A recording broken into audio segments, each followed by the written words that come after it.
Hi everyone, Anthony Fantano here, the internet's busiest music nerd, and it's time for a review. Circle Takes the Square.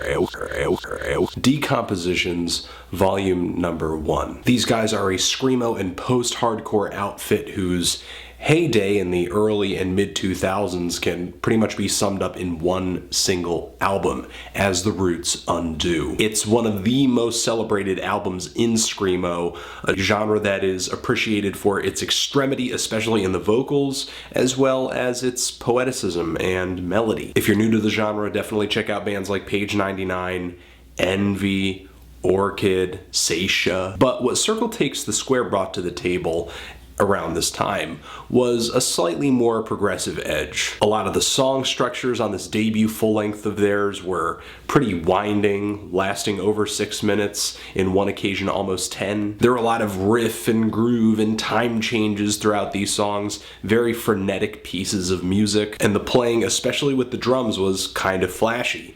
Now, when it comes to Screamo, honestly, Circle Takes the Square, while I do like them, they've never really been my true drug of choice. I've always been more of an Envy fan, mostly because they pose, to me, a much more gargantuan feel in their songs. Emotionally and sonically, you can really kind of feel a very bold post-rock influence in a lot of their tunes. Circle Takes the Square didn't flirt with that as much as they did experimental rock and math rock. I mean, against the test of time, the album really has kind of held its own with all these multifaceted songs, these male-female vocals that are screaming or harmonizing, and like I already mentioned, some fantastic drumming. There's a lot of contrast on these tracks. Sometimes these guys will be going into these extremely triumphant and epic scream sessions and then match them up with these slow, quiet, very spacious and melodic interludes that are sometimes graced with some very strange,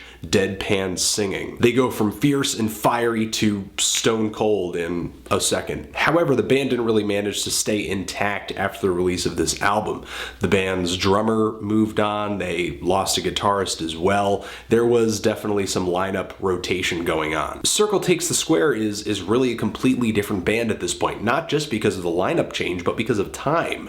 I mean, it's been about 8 years since the release of The Roots. The only major piece of material the band has put out since then is just that little EP that they dropped in 2011, which was decent and kind of forecasted to the sound that the band is working with now on this LP. If this band's debut album was way more math rock and progressive rock influenced, I would have to say that this LP is way sludgier. It's slower, it's a little bit heavier. There are some familiar things on here though. I mean, the vocals are pretty much the same aside from a little bit of tweaking with the cleaner cuts. And the band still hits some pretty speedy tempos as they transition out of these heavy, crushing riffs. But when the band moves from point A to point B to point C and D, it's nowhere near as stark of a change that they used to indulge in on their previous LP. They're really not breaking into those quiet interludes with the force and the element of surprise that they used to. And now when I'm hearing these sung vocals, they don't feel so much ominous or deadpan, but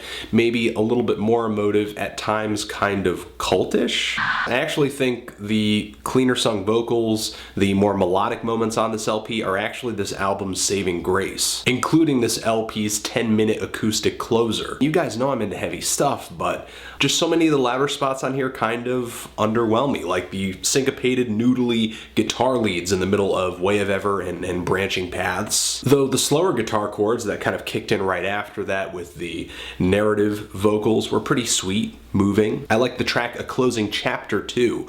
That is one of the few songs on here, aside from the end track, that is actually pretty melodic throughout and stays engaging, I think, because of it, especially toward the end where you're getting all these furiously strummed guitar chords matching up with the drums. I just love the rhythm, I love the syncopation, and it's a nice touch that the song just slides into the next track with a bass line. A lot of songs do kind of just transition into another, kind of making, I guess, this LP feel a bit more cohesive. But still, unlike the band's debut LP, I don't really feel a distinct progression to this this album, unfortunately.